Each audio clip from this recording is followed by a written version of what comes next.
जय हिंद। देखिए, अभी प्रशांत किशोर जी का एक स्टेटमेंट आया, जन स्वराज के संस्थापक, ठीक है। उन्होंने कहा है कि हम और उनकी पार्टी जो है, मतलब जन स्वराज,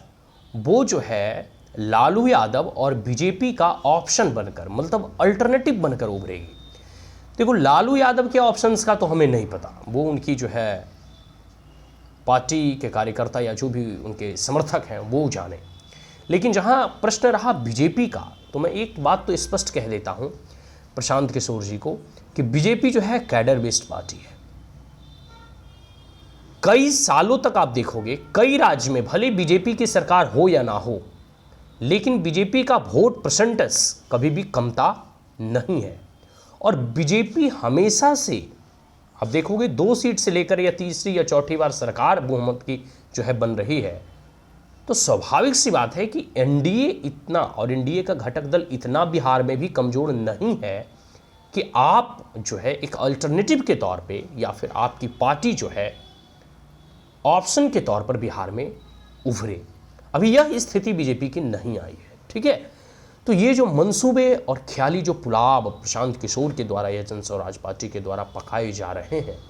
ये ख्याली पुलाव पकने से पहले ही जो है उतर जाएगी और इसका चूल्हा बंद हो जाएगा। अभी कुछ बाई इलेक्शंस के परिणाम भी आएंगे और जो चुनाव होंगे इसके परिणाम से भी आपको पता चल जाएगा, ठीक है। तो ये जो मन में कह सकते हो ना कि आप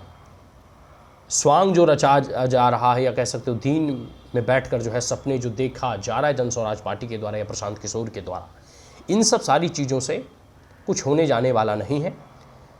ठीक है। बीजेपी इस बार और एनडीए और नीतीश बाबू इस बार, पूरे के पूरे एनडीए कह सकते हो, बीजेपी जेडीयू और जितने भी एचएम या फिर लोक जनशक्ति पार्टी,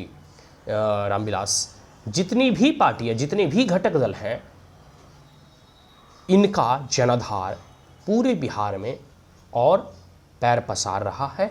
और जिस प्रकार से इस बार जो नरेंद्र मोदी के चुनाव में आप देख सकते हो कि जो जनाधार मिला, सांसदों को जिताकर लोगों ने जब केंद्र में भेजा, तो स्वाभाविक सी बात है कि बिहार विधानसभा का जब चुनाव होगा तो उसमें भी बिहार के लोग जो है एनडीए घटक दल को ही चुनेंगे और बीजेपी को सपोर्ट करेंगे, बीजेपी को वोट करेंगे। आप जो है इसी ख्याली पुलाव में रहें, इससे होने जाने वाला नहीं है। बिहार की जनता आपके इस लुभावने वादे, जैसे कहते हैं पेंशन 2000 कर देना, भाई जो इसकी फिजिबिलिटी ही नहीं है बिहार में, और जो आप वादे कर रहे हो मोदी सरकार वैसे भी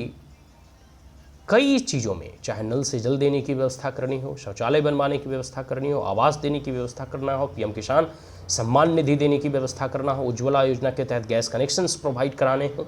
अनगिनत ऐसे डायरेक्ट बेनिफिट ट्रांसफर्स हो, बैंक अकाउंट का ओपनिंग्स हो, अनगिनत ऐसे आयुष्मान भारत कार्ड हो,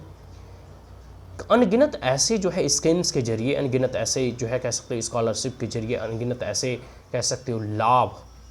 जो कि poor and vulnerable section of the society के लोग हैं उनको पहुंचाने के लिए इनके द्वारा आने के बाद से ही जो है प्रयास किया जा रहा है। और इसी प्रयासों की वजह से जो है नरेंद्र मोदी तीसरी बार जो है सरकार बना पाने में कामयाब हुए। और बिहार के लोगों को जितना लाभ इनसे मिल रहा है इसकी आप कल्पना नहीं कर सकते। मैं नवादा से हूँ, नवादा रेलवे का डेवलपमेंट हो, रोडवेज का डेवलपमेंट हो, इलेक्ट्रिसिटी सप्लाई के बारे में बात करना हो, गैस कनेक्शंस और कह सकते हो गैस की एसेसिबिलिटी के बारे में बात करना हो, फिर नल से जल की व्यवस्था के बारे में बात करना हो, ईच एंड एवरी डायमेंशंस में अगर आप बात करो, मैं एक लोकली स्तर पर जो है अगर इसका मूल्यांकन करने की बात करूँ तो हर आयामों में, हर डायमेंशंस में मोदी जी की नीतियां और बीजेपी की सरकार की गवर्नमेंट की स्कीमें जो है सफलता अर्जित करती हुई दिखाई दे रही हैं। इसी प्रकार अगर स्ट्रैटेजिकली, मिलिट्रली, कल्चरली, इकोनॉमिकली और कह सकते हैं जियोपॉलिटिकली भी अगर आप नरेंद्र मोदी की सरकार और एनडीए की सरकार का मूल्यांकन करोगे तो कहीं वो सबसे अग्रणी और अव्वल जो है दिखाई देती हुई नजर आ रही है। आप इस ख्याली पुलाव में ना रहें कि आप बीजेपी का ऑप्शन बनकर उभरेंगे। बीजेपी इस बार पूरे बिहार में अपना परचम लहराएगी। जय हिंद।